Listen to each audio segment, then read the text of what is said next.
नमस्कार, आप देख रहे हैं महाराष्ट्र टीवी 24। आज लाइव आने का कारण यही है कि नागपुर में जो प्राइवेट स्कूल है वो बच्चों से फीस मांग रहे हैं और कुछ पेरेंट्स वर्ग है जो आप देख सकते हैं कि बाकायदा बैनर लगाया है इन्होंने। ना ही ये व्यापार है, शिक्षा एक अधिकार है। हर शाम बच्चों के नाम एक हर रोज़ जो है पेरेंट्स लोग आते हैं यहाँ पे। अगर आप देख सकते हैं तो ये पेरेंट्स लोग यहाँ पे चर्चा करते हैं कि किस तरह से जो पैंडमिक सिचुएशन में भी स्कूल जो प्राइवेट स्कूल है वो लोगों से फ़ीस मांग रहे हैं, तो इसके ऊपर चर्चा होती है और हर रोज़ कुछ ना कुछ नया होता है। कई मेहमान आते हैं, आज डॉक्टर साहब है, आरटी के एक्सपर्ट लोग भी आए हैं। पहले सीधा जाते हैं और पेरेंट्स से बात करते हैं। हमारे साथ अभिषेक जैन जी मौजूद है। सर, आप रोज़ एक प्रोग्राम लेते हो, क्या उसके पीछे का कारण है? सर, उसके पीछे का कारण जैसे कि पहले भी आपने देखा है, पिछले 1.5 सालों से हमारा जो प्रॉब्लम चल रहा है स्कूल के साथ में ऑनलाइन शिक्षा का और दूसरा फ़ीस का। अगर ऑनलाइन शिक्षा दी जा रही है तो फ़ीस भी ऑनलाइन की होनी चाहिए। पूरे नागपुर में नहीं, पूरे महाराष्ट्र में नहीं, पूरे देश में ये बात चल रही है। प्राइवेट स्कूल जो कि आज माफिया बन चुके हैं, ऐसे माफियाओं से लगातार पेरेंट्स रिक्वेस्ट कर रहे हैं कि सर, आप जब ऑनलाइन शिक्षा दे रहे हैं तो कैंपस फ़ीस हमसे क्यों वसूली जा रही है? आप 100% जो फीस स्ट्रक्चर आपका होता है आप क्यों वसूल रहे हैं? नहीं, फीस 100% देने पर आप बच्चों के ऑनलाइन से लिंक्स हटा देते हैं, आप उनके रिजल्ट रोक देते हैं, आप उनकी भविष्य खराब करने की जो आप धमकियां देते हैं। तो ये ऐसी ताकत आज देश के अंदर में बन गई है जिसके खिलाफ कहीं कोई कार्रवाई नहीं हो रही है। हमने शिक्षण विभाग के भी सैकड़ों चक्कर लगाए, पहले भी बता चुका हूँ। कलेक्टर साहब से निवेदन आवेदन 25 बार 20 बार 25 बार तो मैं भी जा चुका हूँ और सैकड़ों बार हमारे दूसरे भी पेरेंट्स जा चुके हैं। तो ऐसी स्थिति में जब कहीं हमको कोई रियायत नहीं मिली, कहीं हमारी कोई सुनवाई नहीं हुई, तो फिर हमने सारे स्कूल के पेरेंट्स ने मिलकर ये डिसीज़न लिया कि कोई ना कोई एक ऐसा हम प्लेटफॉर्म बनाए जिसके माध्यम से हम अपनी बात जो है ऊपर बैठे हुए, जिनके कान बंद हैं, जिनकी आंखें बंद हैं, ऐसे लोगों तक के, ऐसे राजनेताओं तक के, ऐसे लीडर्स तक के हमारी बात पहुँचे और वो इस माध्यम से फिर हमें कोई ना कोई रियायत हमारे पेरेंट्स को दे सके। क्योंकि आज जब सेकेंड टाइम जब कोरोना का ये बीमारी हमारे देश में आई है, तो इस बीमारी में ऐसा कोई घर नहीं है जिसके यहाँ आज पेशेंट नहीं है। तो हर पेरेंट्स ये पूछ रहे हैं कि अगर पहले में हमारे परिवार में जो कोरोना से ग्रसित हैं, पहले हम उनका ट्रीटमेंट कराएं कि पहले हम फीस भरें। तो यह एक विषय काफ़ी दिनों से चल रहा था। अब प्रॉब्लम दिन ब दिन बढ़ते जा रही है पेरेंट्स के साथ में। कई दिनों से व्यापार बंद है, बहुत सारे लोगों को प्राइवेट कंपनी ने जॉब से हटा दिया है, लोगों के पास में घर के राशन की भी व्यवस्था अब नहीं हो पा रही है। ऐसी स्थिति में प्राइवेट स्कूल की मनमानी और उनका फीस मांगना कहाँ तक के सही है, इस विषय को लेकर हमने ये कार्यक्रम चालू किया है ताकि 2-2, 4-4 स्कूल के पेरेंट्स हमारे यहाँ रोज़ आते हैं। वो अपनी समस्याएं बताते हैं कि किस तरीके से पिछले साल ऑनलाइन पढ़ाने से बच्चों को क्या क्या प्रॉब्लम आई है और आज किसी के सर में दर्द हो रहा है, बच्चों के किसी को एडिक्शन हो गया मोबाइल का, आंखें उनकी कहीं ना कहीं उनको चश्मा लग जा रहा है। तो इस टाइप की समस्याओं से डेली जूझ रहे हैं। उनके पास कोई प्लेटफॉर्म नहीं था, तो ये प्लेटफॉर्म आज हमने शिक्षा का अधिकार और हर शाम बच्चों के नाम हमने एक प्रोग्राम चालू किया है। और ये शिक्षा आंदोलन, बहुत दुर्भाग्य की बात है दोस्तों कि आज शिक्षा के लिए भी हमारे देश में आंदोलन करना पड़ रहा है। ये बहुत ही दुर्भाग्य की बात है, लेकिन आज ऐसा विषय है क्योंकि निजीकरण की जो पॉलिसी पूरे देश में चल रही है, ये पॉलिसी का ये नतीजा आप देख सकते हैं। किसान आंदोलन भी सिंधु बॉर्डर पे कितने दिन से चल रहा है, ये भी आप जानते हैं। ये भी एक निजीकरण जो होने वाला है। और अभी जितने क्षेत्रों में निजीकरण हुआ है, स्कूल में भी, कॉलेज में या दूसरे भी विभाग में, तो वहाँ जब निजीकरण होता है और उसके बाद जब कोई प्रॉब्लम आती है उपभोक्ता को, तो किस तरीके से उसे इस प्रॉब्लम को फेस करना पड़ता है। और वो सारे डिपार्टमेंट में, कोर्ट हो, पुलिस स्टेशन हो, कहीं भी जाता है तो उसकी सुनवाई नहीं होती। उसका ये बहुत बड़ा आज उदाहरण इस प्राइवेट स्कूल और प्राइवेट कॉलेज में आज मौजूद है दोस्तों। तो बस इसी कार्यक्रम को लेके हमने, इसी विषय को लेके ये कार्यक्रम हमने रखा है। मेरे साथ और कुछ पेरेंट्स उनसे बात करते हैं। मैम, क्या नाम है आपका? ओके, क्या नाम है आपका? मेरा नाम अवंतिका जैन है जी। क्या परेशानी फिलहाल हो रही है? सर, अभी सबसे बड़ी परेशानी तो स्कूल का रोज हैमरिंग, एक इमोशनली आदमी को, बच्चों को और पेरेंट्स को इमोशनली परेशान किया जा रहा है। आप फीस भरिए, रिपोर्ट नहीं आएगा, आप एग्ज़ाम नहीं दे पाएंगे, आपका लिस्ट डिक्लेयर करते बच्चे का नाम नहीं है। यानी पेरेंट्स ने क्या करना? खाना छोड़ देना, दवाई छोड़ देना, क्या करना? सिर्फ प्राइवेट स्कूल वालों को फीस भरना। बच्चों का भविष्य में पढ़ाई हो चाहे नहीं हो, पढ़ाई कराई जा रही है, बच्चा पढ़ रहा है, कुछ रिजल्ट मिलना हो, सिर्फ पैसे भर दीजिए, आपका बच्चा स्कूल में, सिर्फ पैसे भर दीजिए। आज तो टाई अप हो गया है, आज तो प्राइवेट स्कूल वालों ने लिटरली, मैं ओपनली बोलती, टाई अप कर लिया। कोई भी स्कूल में आपको एडमिशन कर बिना टीसी के एडमिशन देंगे नहीं। टीसी तब तक मिलेंगे नहीं जब तक आप पुराने स्कूल की फीस क्लियर करेंगे नहीं। स्कूल वाले कोई पैसे की रियायत देने तैयार नहीं, कोई फीस कम करने तैयार नहीं। आदमी ने क्या करना, बच्चों को लेके जहर खा के सो जाना। इसके सिवा कोई ऑप्शन नहीं बचा है आज के इस प्रेजेंट पेंडेमिक सिचुएशन में। टर्म खत्म हो गया है तो अभी क्या परेशानी जो है प्राइवेट स्कूल कर रहे हैं, क्या उसने रिजल्ट लोग दिया है, क्या बोल रहे हैं? सर अभी तो प्राइवेट स्कूल वालों ने एक तो सबसे पहले एग्जाम नहीं ली जब तक आपने फीस नहीं भरी। कुछ कैसे वैसे करके इधर उधर से जुगाड़ करके आदमी ने कुछ पैसे भरा तो बच्चों की एग्जाम हुई। एग्जाम होने के बाद अभी भी कुछ पैसा बाकी है तो रिजल्ट नहीं दिया गया।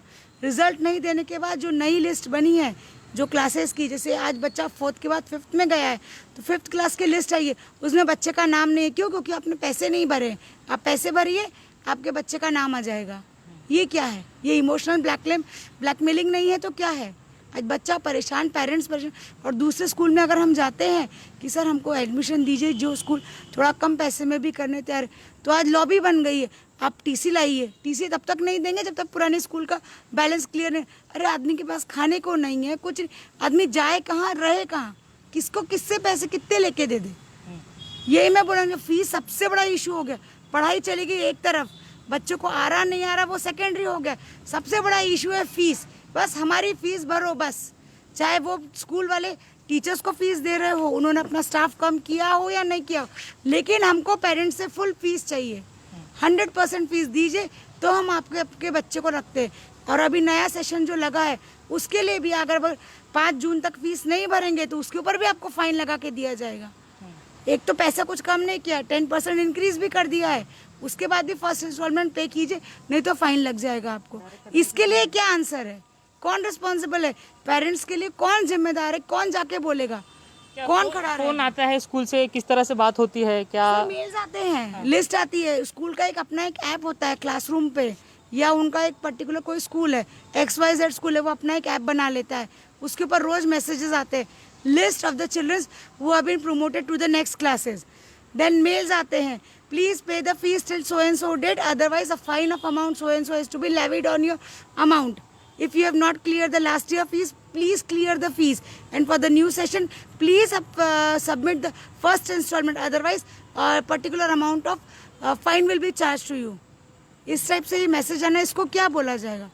ये तो साहूकारी से भी ज्यादा बुरा धंधा है। मैं तो बोलूँगी आज एक आदमी स्कूल खोले तो अरबपति खरबपति हो जाएगा पेरेंट्स के बजाय। आप लगातार 1 साल से आंदोलन कर रहे हैं, जब से पैंडेमिक सिचुएशन तब से आंदोलन कर रहे हैं। किसी आप तमाम पॉलिटिशियन के पास गए हैं, हर पार्टी के पास गए, लेकिन कुछ भी नहीं हुआ है। अभी आपके पास क्या ऑप्शन है? सर अभी तो मेरे पास एक ही ऑप्शन बचा है कि बच्चों को बोलो या तो तू पढ़ मत, और ज़्यादा बच्चे परेशान करे तो बेटा एक ही ऑप्शन है, चल अपन दोनों सुसाइड कर लेते हैं। तो पेरेंट्स है जो फिलहाल उन्हें परेशानी है। आरटी एक्सपर्ट हमारे साथ मौजूद है। सर आपका नाम बताइए, माफ़ कीजिएगा मैं आपका नाम पूछना भूल गया पहले। ठीक। मेरा नाम है शाहिद शरीफ, मैं आरटी एक्शन कमेटी का चेयरमैन हूँ और जिला अधिकारी कार्यालय में एग्जीक्यूटिव मेंबर हूँ कंज्यूमर प्रोटेक्शन काउंसिल में। अब बताइए आप क्या जानना चाहते हैं? तो हम ये जानना चाहते हैं सर कि हर आरटी जो है हर स्कूल में होता है, क्या ये स्कूल वाले ये आरटीआई का हर 3 साल में रजिस्टर करना पड़ता है? क्या ये करते हैं? क्या गरीब बच्चों को ये एडमिशन देते हैं? और सरकार किस तरह से उनको अनुदान देती है? देखिए, सबसे पहले मैं आपको ये समझा देता हूँ कि आरटी जो एक्ट है ये सेंट्रलाइज हो गया है। पहले हमारे यहाँ पे स्कूल कोर्ट होता था और स्कूल कोर्ट के अनुसार सारी स्कूलें नियंत्रित होती थीं, ठीक है। अब मैं आपको बताने जा रहा हूँ कि जो आरटी एक्ट जो बना है उसकी 39 अलग अलग धाराएं हैं और हर धाराओं का अलग अलग उसके अंदर में क्लॉज दिया हुआ है। अभी जैसे आपने मेरे से 3 साल की बात करी, तो देखिए जैसे अभी हम लोग वेरिफिकेशन भी करते हैं तो हमारे अंडर में 670 स्कूलें होती हैं जो आरटी पंजीयन कराती हैं, ठीक है। ये अलग पार्ट है। लेकिन आपको एक चीज़ और मैं बताऊं कि कोई भी स्कूल जब हमारी एनओसी लेती है तो उसको गवर्नमेंट को अंडरटेकिंग देना होता है फ्री एजुकेशन का। तो जिस तरीके से शालाएँ वाले ये जो बोल रहे हैं कि सरकार पैसा नहीं देती और दूसरी चीज़ के हम लोग जो क्लेम करते हैं वो हमको मिला नहीं, आपको मैं एक चीज़ पूछता हूँ जब आपने स्कूल चालू करना है, स्कूल चालू करते समय आपने गवर्नमेंट को अंडरटेकिंग ये दिया है कि हम नो प्रॉफिट नो लॉस में स्कूल चलाएंगे, ठीक है। इसके आधार पे आप हमारे को एनओसी दे दो। अब इसके आधार पे जब आपको एनओसी मिल गई है तो फिर आप पैसे की डिमांड क्यों कर रहे हैं? मैंडेटरी नहीं है एक्ट में कहीं भी कि आपको पैसा मिलना चाहिए। 17,150 रुपये हम साल के बच्चे के देते हैं। ये पार्ट तो मैंने आपको आरटी का बताया, लेकिन यहाँ पे मुद्दा कुछ और है, क्योंकि मैं जनरल पेरेंटों के इसमें ज़्यादा जाता नहीं। तो मैं आपको अभी सबसे अहम मुद्दा बता रहा हूँ कि यहाँ पे किसी पेरेंट को पता नहीं, जैसे मैडम ने भी अभी कहा कि कहीं ना कहीं माफ़ करना है कि कहीं ना कहीं कमियाँ हैं जहाँ आपको एक्ट की ज़रूरत पड़ेगी। बड़े बड़े शेर है, मैं बताता हूँ, जो बड़े स्कूलों का नाम भी लूँगा जिनको मैंने ये किया है एक्शन उनके ऊपर भी। अभी देखिए, जब सरकार ने मई में जीआर निकाला और जीआर में उन्होंने साफ कह दिया कि 25% सिलेबस कट ऑफ कर दिया हमने। जब आपने 25% सिलेबस कट ऑफ कर दिया तो ऑटोमेटिकली जो बार है वो आपको 25% कम हो गया, तो फीस तो 25% वैसे ही कम हो जानी चाहिए जो एक्ट में बोला। जीआर निकला है बाकायदा, उसमें यानी उसको कोई चैलेंज भी नहीं है, क्योंकि पर्टिकुलर 21 दिन के अंदर में चैलेंज करना पड़ता है। मैं एक्ट के साथ में एक्ट का एक्सपर्ट हूँ तो मुझे पता है, किसी ने नहीं किया। अब लड़ाई यहाँ पे ये हो रही है कि आप उनके साथ निगोशिएबल क्यों कर रहे हैं पेरेंट? आप उनको सीधा पहली चीज़ तो 25% का कट ऑफ का एक ये डिटेल मांगी है, ये कोई शिक्षण अधिकारी से बोलता नहीं, ठीक है। फिर दूसरी चीज़ कि राजनीतिक दबाव भी बहुत है, मैं ये भी बता दूँ, ना मिनिस्टर को कायदे मालूम और ना एमएलए को कायदे मालूम। अब मैं आपको दूसरा कायदा बताता हूँ। जब अभी जैसे मैडम ने बोला कि 10% फीस बढ़ा दिया, आपने किस आधार पे 10% फीस बढ़ाई? ये बहुत इंपॉर्टेंट मुद्दा आपको बता रहा हूँ। देखिए, पीटीए का मुद्दा इतना इम्पॉर्टेंट है कि पेरेंट टीचर एसोसिएशन होती है तो अगस्त में पहले डिसाइड होता है कि आपको अगर फ़ीस बढ़ानी है तो अगस्त में आपको पूरी स्कूल की बैलेंस शीट, उसमें teaching staff, non teaching staff plus आपके ट्रांसपोर्टेशन, इनकी सारों का खर्चा मिला के कितना प्रॉफिट एंड लॉस हुआ वो डिवाइड होता है पर कैपिटा बच्चे की इसके ऊपर में, और उसके बाद फीस डिसाइड होती है कि हमको आगे बढ़ाना है कि नहीं बढ़ाना है। इसका भी रीज़न क्यों है? क्योंकि आप चैरिटी कमिश्नर में आप जब अपना ऑडिट पेश करते हो तो वहाँ पे आप नो प्रॉफिट नो लॉस बताते हो और ज़बरदस्ती 2% गवर्नमेंट को भरते हो, क्योंकि जितना पैसा आप लेते हो वो आप गवर्नमेंट को उसी एंगल से बताते हैं। अब वो पैसे का हिसाब तो आपको देना है। आप दूसरा मैटर ऐसा है कि पेरेंट कभी आज तक ये बोलता नहीं कि पीटीए में हमको मेंबर बनाओ 50 रुपये देके, प्रोविजन है उसमें क्रिमिनल ऑफेंस भी है, उसमें सेक्शन में प्रोविजन है। फिर दूसरी चीज़, अभी ये दावा कर रहे हैं तो मेरे को आप एक बात बताइए, मैं आपको चैलेंज करता हूँ आपके मीडिया के माध्यम से, शिक्षण अधिकारी से लेके राज्य मंत्री, केंद्रीय मंत्री, पूरे सरकार को, कि टीटी है क्या टीचरों का? जब टीचर आपका एलिजिबल ही नहीं है तो आप डिमांड किस बात की कर रहे हैं? पहला मेरा मुद्दा। दूसरा मुद्दा कि आपके यहाँ पे क्वालिफाइड टीचर है क्या?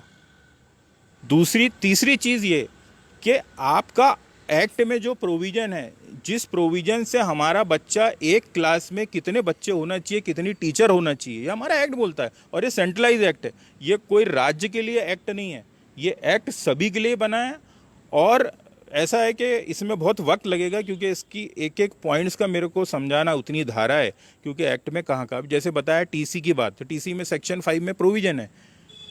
हमारे एक्ट में साफ बोला गया है बच्चे को, पालक को और स्कूल का, तीनों का इन्वॉल्वमेंट कहीं नहीं है। वो उसका अधिकार है 2005 के, वो उसके अधिकार में अगर उसका पालक की मृत्यु हो जाती है या कोई फाइनेंशियली ये हो जाती है तो उसको शिक्षा के अधिकार से आप वंचित नहीं रख सकते।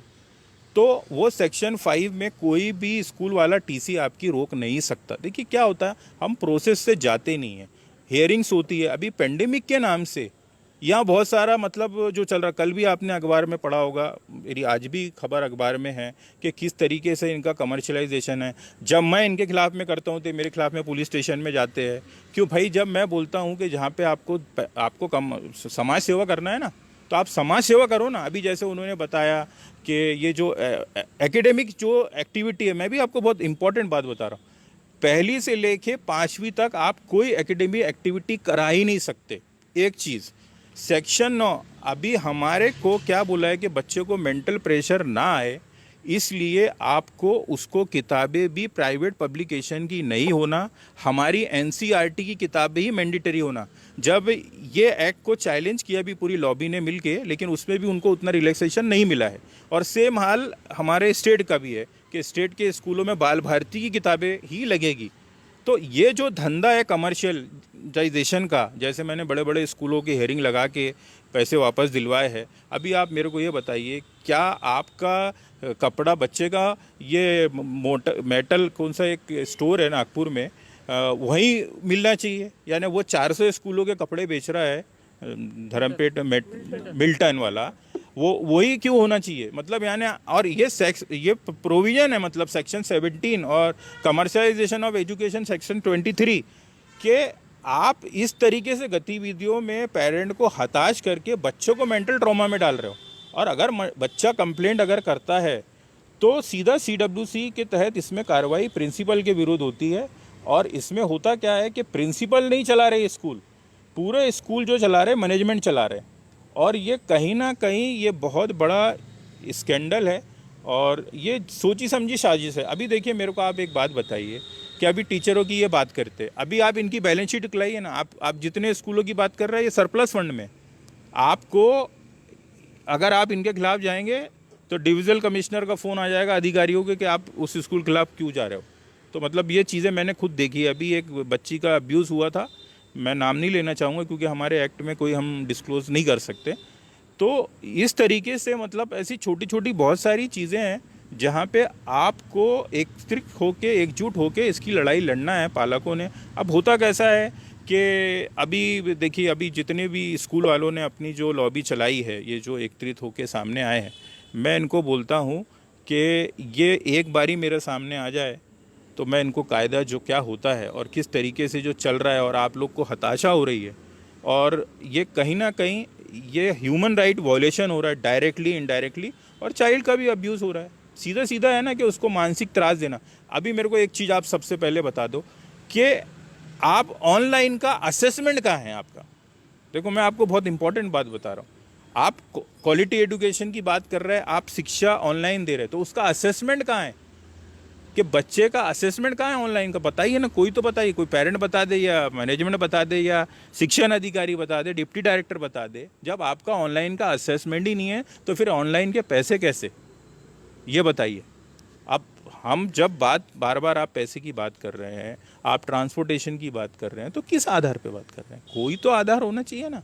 अब ऐसा भी नहीं, मेरा एक ही सजेशन है कि गवर्नमेंट सीधा 0 ईयर डिक्लेयर कर दे तो बात ही ख़त्म हो जाती। अगर 0 ईयर डिक्लेयर हो जाता, जैसे डिस्कशन हुआ था होम मिनिस्ट्री में, हम लोग एक्टिविस्ट को बुलाया था, तो हमने उनको यही सजेशन दी कि 0 अगर आ गया तो ये काउंट ही नहीं होगा, मतलब ये साल बच्चे की ज़िंदगी में काउंट नहीं होगा या ग्रेजुएशन में काउंट नहीं होगा, तो ऑटोमेटिकली होती। लेकिन सरकार दोहरी नीति खेल रही है यहाँ कि एक तरफ इधर भी बोलती है, दूसरी तरफ उधर भी बोलती है। हम लोग को भी राज्य मंत्रियों को दबाव आता है कि आप लोग दिया गया है सबको। प्रमोशन क्या है? नहीं, जनरल प्रमोशन देखो ये क्यों दिए है कि हमारे आरटी एक्ट में ऑलरेडी प्रोविजन है ना, पहली से 8वीं तक बच्चों को फेल ही नहीं कर सकते, तो वो क्या प्रमोशन देंगे? एक्ट ही बोलता है ना, सारी चीज़ें ये खुद से नहीं करते। ये कैबिनेट में एक भी मीटिंग कहाँ लिया है? आप मेरे को बताइए कि मुंबई हाईकोर्ट ने बोला कि ये जो एग्ज़ाम वो कर दिए थे 10वीं के पोस्टपोन्ड, उसको ऑर्डर को सेट असाइड कर दो क्योंकि ये कैरियर में एक ही बार होता है। तो पहले 11वीं तक का दे दिए थे इन्होंने प्रमोशन, तो वो क्यों ना ये एग्ज़ाम फिर से लिया जाए, यानी फिर से यानी फुटबॉल बना दिया बच्चों को। नहीं, देखिए क्या ऐसा होता है कि एक मेंटल सेटअप होता है बच्चे का स्टडी के लिए। मैं चाइल्ड साइकोलॉजी का एक्सपर्ट भी हूँ, डिप्टी डायरेक्टर के पैनल में प्रोजेक्ट हेड हूँ। मैंने 15,000 बच्चों का अध्ययन किया है। आपको मैं बताता हूँ कि बच्चे इतने स्ट्रेस में हैं कि आप सोच नहीं सकते। उसका सबसे बड़ा कारण ये है कि हमारे स्कूल का दबाव पेरेंट पे और पेरेंट का दबाव बच्चों पे। तो सोशल एक्टिविटी से पूरे बाहर हो गए हैं वो, और फुल्ली आप देखिए उनकी आई विजनरी जा रही है, उनकी आंखों में डार्क सर्कल आ रहे हैं, इतने उनका हीमोग्लोबिन कम ज़्यादा हो रहा है। लड़कियों की इश्यूज़ बहुत सारे हैं, हमने बहुत पर्टिकुलरली स्टडी किया है इसके ऊपर में। तो ये सारी जो चीज़ें हैं कि चाइल्ड राइट्स का मैटर है। और देखिए क्या होता है कि कभी कभी न्यायालय भी जो आदेश जारी करता है उसमें भी कई बार ऐसा होता है कि में कमी हो जाती है, क्योंकि प्रॉपरली सरकार इनको बताया नहीं जाता जुडिशरी को। कई बार ऐसा हुआ है, क्योंकि लास्ट टाइम जब हम लोग ने एज के लिए लड़ाई लड़ रहे थे, अभी आपको एज का इशू और आ जाएगा। अभी आपको पता है कि ये साल से एज बढ़ने वाली है, यानी अभी जो बच्चा जाता था 6 से 7 साल का, अब 8 साल हो जाएगा।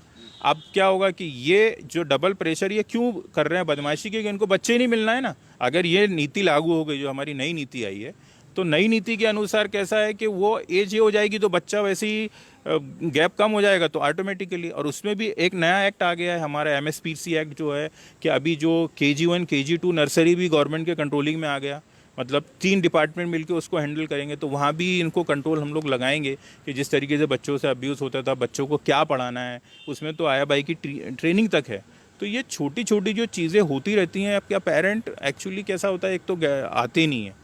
मैं इसके माध्यम से आपको एक ही बात बोलूँगा, आपके चैनल के माध्यम से, कि पेरेंट ज़्यादा से ज़्यादा जुड़ें और इन सारे पेरेंटों की एक श्रृंखला होनी चाहिए, और एक व्यक्ति को इसमें जो भी हो जानकारी देने के लिए, आदान प्रदान करने के लिए, और समय रहते आपको कभी भी कोई ज़रूरत पड़ती है तो मैं आपके साथ ज़रूर आऊँगा। और जब भी आपको लगता है आप बुलाइए।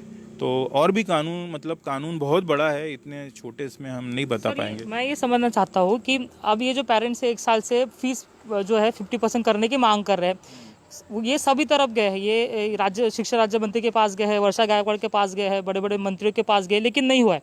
क्या ये प्रावधान में कोई एक्ट है कि अभी जो ये 50% डिमांड कर रहे हैं कि हम फीस 50% देंगे, क्या ऐसा हो सकता है? क्या टेक्निकली ये सही हो सकता है क्या? नहीं, कौन डिमांड 50% की कौन बोल रहा है? 50% फीस भरने की डिमांड जो है पेरेंट्स कर रहे हैं कि हम 50% फीस भरेंगे, 100% नहीं भरेंगे। तो क्या पेरेंट्स की डिमांड लीगल है, हो सकता है? देखिए कैसा है, ये हमारा जो 1986 एक्ट है उसके अंदर 42 कंपोनेंट है, उसमें से शिक्षा का भी मामला आता है, क्योंकि वहाँ भी व्यवहार होता है, कमर्शलाइजेशन होता है। मतलब आपने आदान प्रदान ली, शिक्षा ली, पैसे से खरीदी।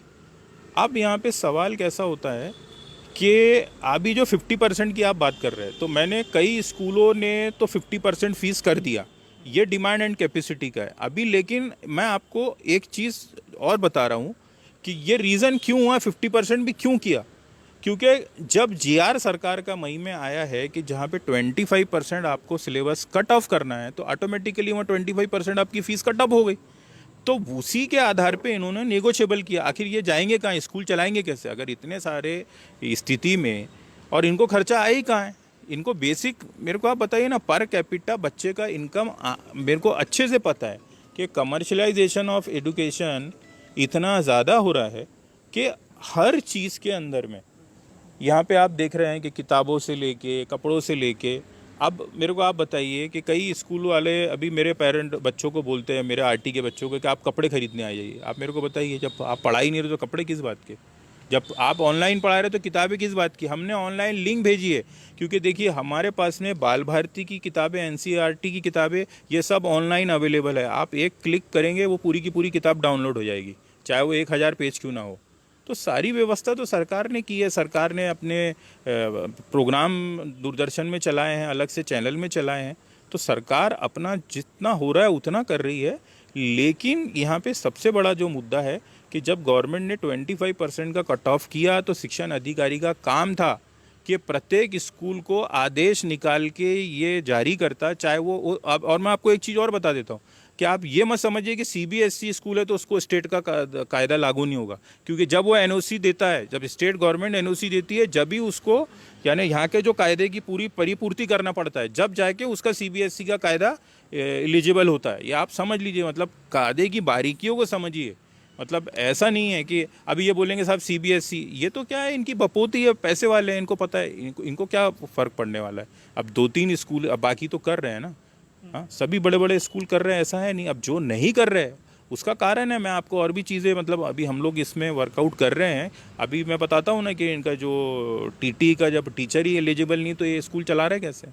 सवाल सबसे बड़ा ये क्यों नहीं उठाते आप लोग? ये पेरेंट ने उठाना चाहिए, ये हाई कोर्ट में जाना चाहिए कि जब बिहार सरकार ने 70,000 टीचरों को बेघर कर दिया, इसी एक्ट में किया, तो यहाँ क्यों मतलब ये जवाई बने हुए? मेरे तो ये समझ में नहीं आता, क्योंकि उसका रीज़न है मैं बोलना नहीं चाहूँगा कि मैक्सिमम नहीं मैक्सिमम जो है हमारे पॉलिटिकल लीडर्स के एजुकेशन इंस्टीट्यूशन है। द थिंग इज़ दैट आप देखिए, आप पूरा देख लीजिए, मैं दावा करता हूँ आप जो भी स्कूल को हाथ उठा के हाथ लगाने के देखेंगे उसका पॉलिटिकल अटैचमेंट कहीं ना कहीं है।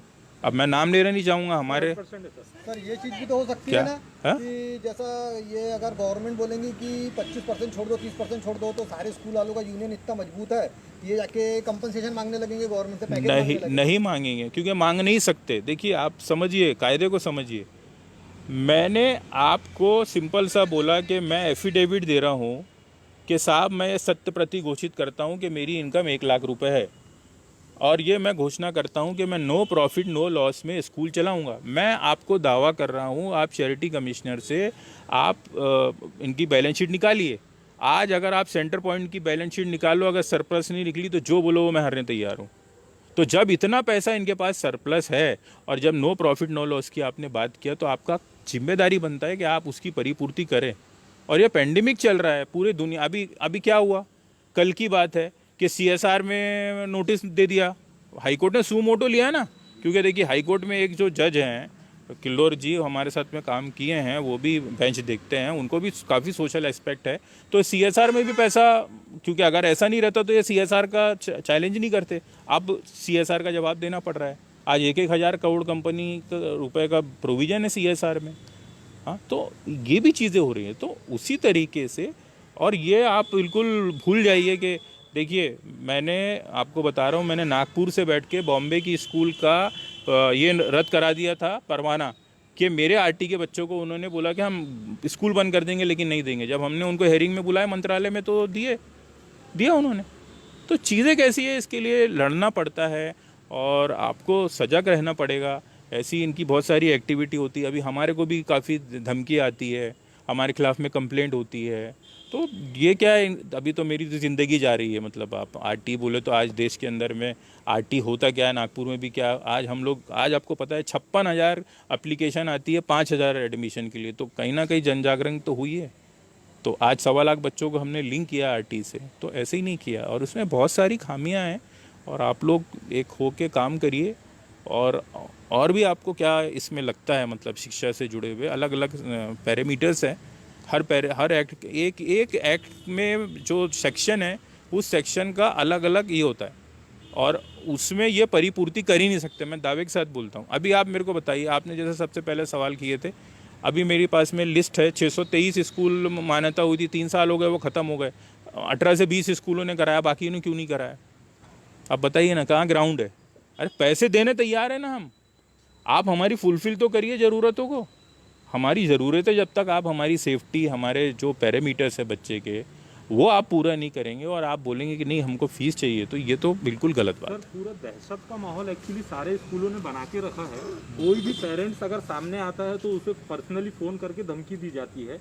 और इसके पहले भी हमने जब ये बात कही थी राज्य सरकार से जब हमने ये निवेदन किया था कि हमारे साथ जिस तरीके से ऑनलाइन के लिए पूरी 100% फीस ली जा रही है, बच्चों को परेशान किया जा रहा है, तो हमें आप कहीं ना कहीं मदद कीजिए। क्योंकि अभी जो परेशानी चल रही है लॉकडाउन के टाइम पे, आज व्यापार पिछले भी समय 3 से 4 महीने बंद रहे।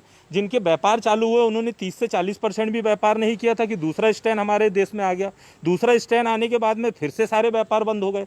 व्यापार बंद होने के साथ साथ मैक्सिमम ऐसे जो 50% से ऊपर 75% भी मैं कहना चाहूँगा कि जो प्राइवेट कंपनियों ने अपने एम्प्लॉइज़ को निकाल दिया।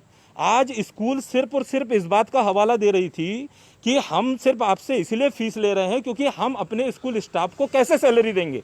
जबकि हमने ये नहीं कहा कि आप 100% मत लीजिए सर। 50 की बात हमने इसलिए कही कि जो आपके एम्प्लॉयज़ हैं, जबकि आप कितना 100% से ऊपर की आपकी कमाइयाँ हैं, लेकिन फिर भी हमने कहा कि 50% आप कमाई, जो 50% आप फीस लीजिए। क्योंकि हमारे साथ भी परेशानी है। मेरे जैसा व्यक्ति जो व्यापार में 5% 6% के मार्जिन में काम करता है, जब हम पिछले 1 साल 1.5 साल से जब हम सर्वाइव कर रहे हैं, अपने स्टाफ को भी बराबर पैसे दे रहे हैं, अपने घर की जिम्मेदारियां भी हम निभा रहे हैं, हम सोशल होके जो लोग आज बीमार हैं उनके लिए भी हम भोजन पानी की व्यवस्था और डॉक्टर्स की व्यवस्था कर रहे हैं, हमारे जैसे छोटे व्यापारी। तो आप करोड़ों कमाने वाले लोग जो बोलते हैं नो प्रॉफिट नो लॉस में आप चलाते हो, तो नो प्रॉफिट नो लॉस में सर कैसे चलाते हैं, जबकि आप हर 2-3 साल में नए स्कूल्स खोलते हैं? तो आपके पास पैसा कहाँ ऊपर से आता है क्या आपने कोई पेड़ अलग से लगा के रखा है अपने घरों में? तो इस टाइप की व्यवस्थाएं जो है स्कूल आज हमारे साथ में, इस टाइप का व्यवहार जो आज स्कूल हमारे साथ में कर रहा है सर, और डराने का एक काम जो है सभी स्कूलों में चालू है। देखिए, आपको मैं सबसे पहले बता दूं कि यदि हमारा जो नियम किस तरीके से कहता है, मैं आपको दोनों बातों का जवाब दूंगा। एक तो देखिए कि आप बच्चे को सीधी कंप्लेंट, जो भी अगर स्कूल से फ़ोन आता है या स्कूल से उसको यातना हो रही है, धमकी दी जाती है या मेंटल ट्रॉमा में बच्चा जाता है, तो डायरेक्ट आप चाइल्ड वेलफेयर कमेटी में कंप्लेंट कर दे। डायरेक्टली बच्चा खुद चले जाए, पेरेंट लेके जाए, हफ्ते में 2-3 दिन लगती है कमेटी। अभी पेंडेमिक की वजह से शायद उसका दिन का मैं आप लोगों को बता सकता हूँ। उसमें आप कंप्लेंट करिए, उसमें सम्मन जारी हो जाएंगे संबंधित थाने से, और उस स्कूल के प्रिंसिपल को बुलाया जाएगा और उससे स्पष्टीकरण लिया जाएगा। देखिए, पैसे से और पालक की व्यवस्था से और पेंडेमिक से यहाँ पे अलग अलग 3 सब्जेक्ट अलग अलग हो गए। अब यहाँ पे जब बच्चों को कोई भी यातना दी जाती, सेक्शन 75 है, अगर खुदा ना खास्ता वो बच्चा आत्महत्या कर लेता है, अभी जैसे एक बच्चा स्कूल ने धमकी दिया था तो बच्चा भाग गया था आत्महत्या करने, अभी भी सोनेगांव पुलिस स्टेशन में उसकी कंप्लेंट है, मैंने ही वो केस कराया था। इंडियन ओलंपियाड के डायरेक्टर ने मारा था, मैंने उसको भी इसी सेक्शन, हाँ, तो यही बता रहा हूँ। अब दूसरी बात ये बता रहा हूँ कि जैसा आप बोल रहे हो कि ये धंधा कैसा करते हैं, जैसे मैं आपको पोद्दार स्कूल का बताता हूँ। पोद्दार स्कूल का 1 रुपये भी इन्वेस्टमेंट नहीं होता। पोद्दार स्कूल क्या करता है, आप जैसे कमर्शियलाइजेशन को एक व्यापारी को पकड़ता है, भैया तुम मेरे को इस पैरामीटर की इतनी बड़ी जगह में इतने इस इंफ्रास्ट्रक्चर में एक ढांचा खड़ा करके दे दो, और वो लाता है उसमें परमिशन और उसको देता है महीने का किराया। और जो पूरी बटर की कमाई है जो स्कूल की, आज अगर आप उसकी वैल्यूएशन निकाल के देखो तो आप खुद समझ में आ जाएगा कि देखिए इन्होंने क्या किया था कि अपनी खुद की दुकान बॉम्बे में खोली थी कपड़ों की, उसका मैंने ऑब्जेक्शन, मैंने यहाँ भी उनके कपड़े वापस कराए। इनके ऑनलाइन कपड़े आते थे, कमर्शियल इनकी हद देखो कि आप ऑनलाइन, और वहाँ पे बच्चे का ड्रेस गलत आ गया, लड़की का ऑर्डर किया, लड़के का आ गया, तो वो वापस करने के 150 रुपये अलग कटेंगे। मतलब किस तरीके से धंधा। अब इसका रीज़न कैसा है कि देखिए, आप बर्दाश्त कर रहे हो तो आप वहन करो, आप बर्दाश्त कर रहे हो ना, आप इसको बाहर क्यों नहीं, हमारे कोर्ट में कंप्लेंट क्यों नहीं करते आप? स्कूल कोड में प्रोविजन है कमर्शियलाइजेशन का, अगर जिस तरीके से गतिविधि होती है तो आप डायरेक्टली बोल सकते हो, लेकिन पेरेंट नहीं आते। तो इस तरीके से इनका जो धंधा चलता है, ये चेन ऑफ स्कूलिंग, इसका रीज़न यही है। अभी देखो कायदा इनको, अभी जैसे मान लो मैं एक और स्कूल का बहुत बड़ा स्कूल है, 68 करोड़ का उसका धंधा है, सेंट पॉल। क्या हुआ, उन्होंने शहर की स्कूल लेके गए सिटी के बाहर कायदे के वजह से। अब वहाँ पे अगर आप देखो तो डायरेक्ट क्लासेस लगती है, यानी ट्यूशन क्लासेस में जाने की ज़रूरत नहीं, वहीं के भी बच्चा आ जाता है, 2-2, 3-3 लाख रुपए की एक सीट बिकती है वहाँ पे। तो ऐसी कमर्शियलाइजेशन बहुत सारी चीज़ें हैं, लेकिन पेरेंट इसको इनकरेज करते हैं ना। अगर पेरेंट इनकरेज करेंगे तो डेफिनेटली इसका बेनिफिट होगा। और ये एडुकेशन तो हब नागपुर बन चुका है, और बाकी देश में भी इसका बढ़ावा सबसे ज़्यादा यही है, अब लोग दे रहे हैं। आप मेरे को बताइए कि एक 10th की ट्यूशन का कितना होना चाहिए, मतलब क्या 2 लाख रुपए होना चाहिए उसका ट्यूशन फीस? 2 लाख रुपए का पैकेज है नागपुर में 10th के बच्चे को ट्रेनिंग देने का, प्लस GEE की सबकी एक साथ ही करा दो। तो क्या ये नहीं है ना, ये बच्चा उस एज में है ही नहीं उसकी कैपेसिटी के इतना इंटरटेक कर, हमारे साइकोलॉजी से कर। सोल्यूशन क्या है? ये जो क्या ये हुआ है, निजीकरण हुआ है, और जिस तरह से जो प्राइवेट स्कूल है मनमानी कर रहे, उसका क्या सोल्यूशन क्या है? देखिए, मैं आपको इसके पहले भी बोल चुका हूँ कि सीधा आप, अभी हमारी एक सेल बनी है, स्पेशल सेल, जिसका बोर्ड का चेयरमैन, अध्यक्ष जो है वो उसका चेयरमैन है ग्रीवेंसेस का। आप डायरेक्टली डिप्टी डायरेक्टर, उसका एडिशनल डिप्टी डायरेक्टर, उसका जो अपना सदर सचिव है, उसको आप डायरेक्ट शिकायत करो कि इसी तरीके से ये, और क्लॉज वाइज करो ना कि आपको हम फीस देने तैयार है, लेकिन हमको ये सेवा स्कूल ने दी है कि ये एक्ट में प्रोविजन है, और RT एक्ट में हियरिंग में आपको ज़रूरत पड़ती है तो मैं आता हूँ, आपको वकील की भी ज़रूरत नहीं है। आप अगर एक साथ होके आते हैं तो हम डायरेक्टली हियरिंग लगाते हैं, हियरिंग में मैनेजमेंट आएगा सामने, और ऐसा नहीं है कि आप ये भूल जाइए कि सुनवाई नहीं होती या एक्शन नहीं होता।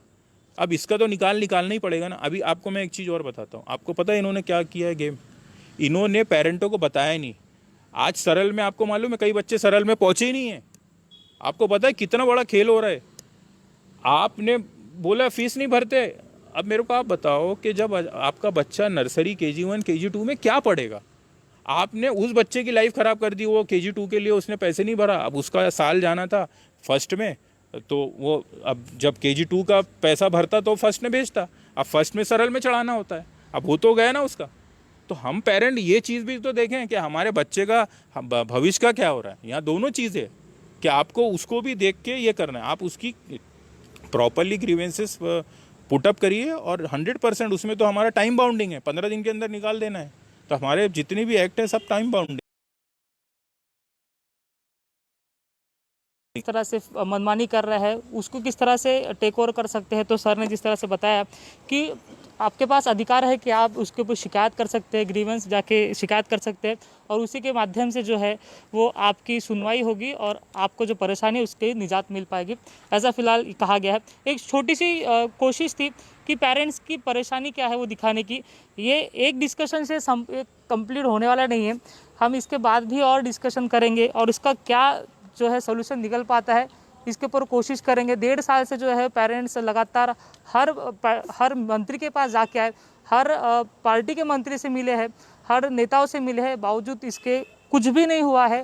प्राइवेट स्कूल जो है वो अपनी मनमानी जैसे कि वैसे कर ही रहे हैं और पेरेंट्स जो है वो अपनी आस लगाए फिलहाल बैठे दिखाई दे रहे हैं। आशा करते हैं कुछ पेरेंट्स बात करने की बात कर रहे हैं। जो आज RTI के टीम के हमारे पास में जो सर एक्सपर्ट जो मौजूद थे, उन्होंने ये बात भी कही कि काफ़ी सालों से वो इस विषय पे काम कर रहे हैं। बहुत सारी ऐसी कानूनी व्यवस्था है जिसका आज स्कूल जो है जिसको आज नहीं करते हैं लागू और वो गैर कानूनी तरीके से कहीं ना कहीं स्कूल चलाते हैं। जानकारियाँ सारी नहीं दी जाती है। मैं आपको बताना चाहता हूँ कि PTA जो कि सर ने अभी बताया, PTA का फुल फॉर्म भी मैक्सिमम पेरेंट्स को 90% पेरेंट्स मैं कह सकता हूं कि उन्हें नहीं पता था। जब पिछले साल से ऑनलाइन शिक्षा देना चालू हुई, जब हम कोर्ट के पास, हम शिक्षण अधिकारी के पास गए, हमने काफ़ी चक्करें लगाए, जब हमने GR पढ़ने की कोशिश की, जब हमको पता लगा कि PTA होता क्या है। पेरेंट्स टीचर एसोसिएशन नाम की कोई बॉडी भी होती है जिसको बनाना कंपलसरी है हर स्कूल के लिए, जो कि आज तक नहीं बनाई गई। उसके लिए शुरुआत में ही 50 रुपये की एक फीस ली जाती है, उसकी बाकायदा रिसिप्ट दी जाती है। आज तक के किसी पेरेंट्स को नहीं ली गई। आप किसी भी स्कूल में जाके सर्वे कर लीजिए, सारे स्कूल के पेरेंट्स को खड़े कर लीजिए, उनसे पूछ लीजिए कि इसके पहले आपको कब जो है PTA के विषय में बताया गया था। एक नकली रजिस्टर बनाया जाता है, उसमें कहा जाता है कि पेरेंट्स टीचर मीटिंग के लिए वो रजिस्टर बना है और कहीं ना कहीं बहुत सारे पेरेंट्स ने बताया कि उसमें साइन ले ली जाती है ये बता के कि आपका ये पेरेंट्स मीटिंग का रजिस्टर है। और हमें तो ये तक के जानकारी मिली है कि कुछ टीचर को अब जो इन्होंने स्कूल से निकाल दिया है, उन टीचर ने हमें ये जानकारी दी है कि वहाँ पे जो आप लिस्ट देखते हैं PTA की, अगर उसकी आप इंक्वायरी करेंगे तो टीचर्स के ही वहाँ जो काम करने वाले स्कूल के टीचर हैं प्राइवेट स्कूल के, उनको ही, उनके फैमिली मेम्बर को ही वहाँ पे PTA में मेंबर बनाया जाता है। ये बहुत बड़ा भ्रष्टाचार बोले, बहुत बड़ा स्कैम है कि इस तरीके से वो लोग अपने PTA की बॉडी को चलाते हैं और इस तरीके से उसकी यहाँ वहाँ पे वो लोग बनाते हैं PTA की बॉडी को। जी तो इस तरह से जो है वो परेशानी सामने आ रही है, किस तरह से जो लोग हैं वो स्कूल है वो किस तरह से लोगों को बेवकूफ़ बना रहे हैं, ये भी जो है पेरेंट्स ने बताया है। कोशिश थी कि पेरेंट्स की कुछ परेशानियाँ आपके सामने रखें। आपको ये वीडियो कैसा लगा अपने कमेंट्स के माध्यम से जो है प्रतिक्रिया दे सकते हैं। आप देख रहे थे महाराष्ट्र 24। नमस्कार।